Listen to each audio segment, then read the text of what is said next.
actually made a video about this before, about viewing the eclipse and why it's not a good idea and considered a bad omen. So eclipses are quite chaotic, and in some cultures during the eclipse, people will cover their crops, they will not charge their crystals, charge their moon water, they will not bring their animals out during the eclipse, and they will not physically view the eclipse with their eyes at the visible times. It is a deep time for shadow, inner work, and also darkness. A lot of dark magicians use the eclipse period to carry out their rituals. So that's why it is advised to not charge your crystals, to not do the whole moon water thing during the eclipse time, especially if it is visible in your area. It's more, you're better off, tuning inward and doing the work inward rather than going out and like catching all that energy inside your being and your aura and your energetic field. So if anything, right now is a really good idea to ground, go outside, absorb the outside nature, put your feet on the ground. But viewing the eclipses, it's not like a really of an event that is sought after in mysticism to view visually and take that in. As like I said before, a lot of spell work is done around the eclipse time, especially full moon eclipses. So yeah, I'm gonna put some pictures up throughout this video so that you can see. I'm pretty sure I already made a video about this maybe 6 months ago or a year ago, but there's a lot of superstition around the world and many different cultures that talk about eclipse energy being bad omen energy and not something you want to take in, but it's something more for inner cleansing and inner work. So if you want to do something like as a ritual in regards to the eclipse, I would definitely recommend, taking a salt bath, doing a journal session, doing a flow session of some kind indoors during that time, even the night before, a meditation, those types of things, rather than, because these are celestial bodies that carry energy and they are used for magnetism, especially the moon.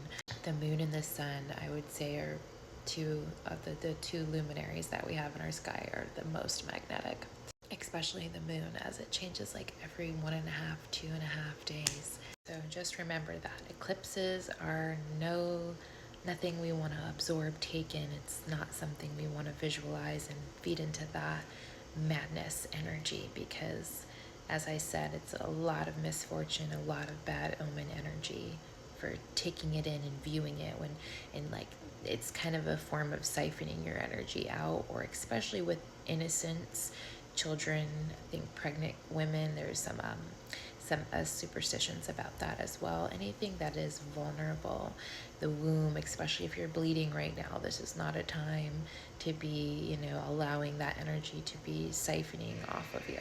So yeah, I just wanted to put that in so that y'all are cautious. I know I put in the other video the visual times, but take it more as a precautionary, as maybe to not be out during those times, to be absorbing all that energy, and to kind of keep yourself inward and closing up your energy fields, maybe doing some protection rituals, burning some sage, some cedar, some lavender, mugwort, having a cup of tea, those types of things. As it is amazing to view some of these celestial events, we have to understand that they carry energies and magnetisms of their own. And not always do we want to be taking all that in, especially when the energy is not really a good omen or positive. If we look around our world right now, we have a lot of chaos energy, and I doubt any of us want to be absorbing that. So this is really a time to ground into ourselves and be inward with our inner world, our intuitive natures, and working that way, rather than extroverted and allowing the extrovertedness of the world or the outside world to affect us.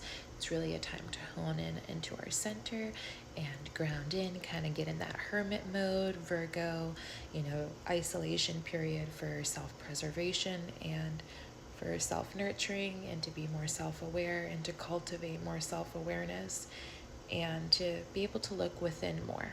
As I did just make a post about this on my Facebook, we are in esoteric cosmology. We are in the fifth age right now, which is all about the fifth mystery, which is all about addressing evil in the world and within ourselves. So everyone occupies or has like a sliding scale of evil within. If you're on earth at this time, except for innocent little babies or newborns or people in the belly. So it is our time now to be addressing evils that are outside of us as well as within us. So think about that for a second. If we are addressing evil within or even evil outside of the world, it's probably going to take a lot of isolation periods and looking within, being silent with the self, and observation.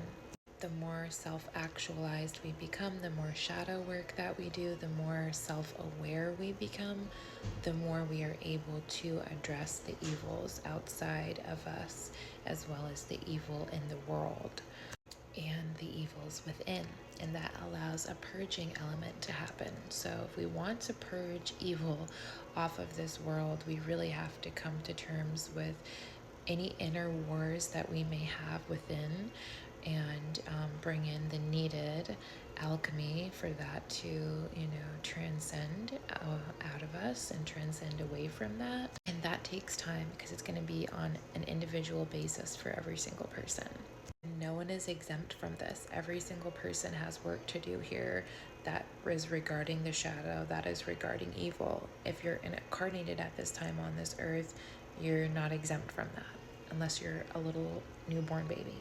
So purging the evil within will result in purging the evil outside of the world. This is why we are in such a chaotic time right now, because not enough people are doing their shadow work or able to do their shadow work, and it's causing like these fragmented parts of self to wig out, because it's come to a time now where the light coming onto this planet right now is so bright and so large, it's causing people to have like these identity freakouts, or like the light is shining on all of their true nature and they haven't done the work to integrate their shadow fully and to love themselves back into wholeness. They've allowed themselves to kind of fragment off into these weird distorted spaces, which is where evil kind of festers. Evil attaches to our wounds. Evil attaches to where we are suffering or where we are in pain. So if we're not healing our painful wounds, if we're not healing our inner suffering, we are actually inviting evil to attach to those parts of self. And that's like the shadow realm, the subconscious realm of what we don't understand about our own selves that may indeed actually be evil. So a really good speaker that talks about this stuff is Gigi Young, Gigi Young on YouTube. She's an amazing speaker and she really goes into depth, really deep. She has a series right now called Occulted, and it's talking about all of this, hidden nature stuff, ufology, these communities, technocracy, all of these are people in power that are really working with the occult in this way to kind of cause mass hysteria and madness to divert from doing their own shadow work, which is actually really unevolved. And if we understand, a lot of the most evil people are actually the most unevolved. They are the ones that have like the teeny tiniest heart chakras or hardly like any heart energy at all. So the bigger your heart is, the more you're in your heart, the more you're able to heal your wounds, the more you're able to live from your heart space, the less evil you occupy. But if you're a person that is not healing, you're not operating from your heart, you're operating from your lower chakras, those are going to be the more people that occupy evil, parasitic energies in the world that need to feed off of others rather than harnessing sovereign identity and appreciating individualism and being more self-sustained, which is all about the Age of Aquarius right now. Age of Aquarius is about being self-sustainable, sovereign, and highlighting individualism within the collective, and being able to connect to source individually with our life purpose and sustain from that, rather than feeding off of a bunch of people like a parasitic tribe or hive mind mentality. Like, yes, we're here to work together and such, but not in the old ways that we did before. Like in the Pisces era, the Age of Aquarius era is very different, and we have a lot of technological advancements now, allowing our sovereignty to be not so, parasitic, which is a great thing. So yeah, check out Gigi Young. She does amazing talks about all this stuff more in depth.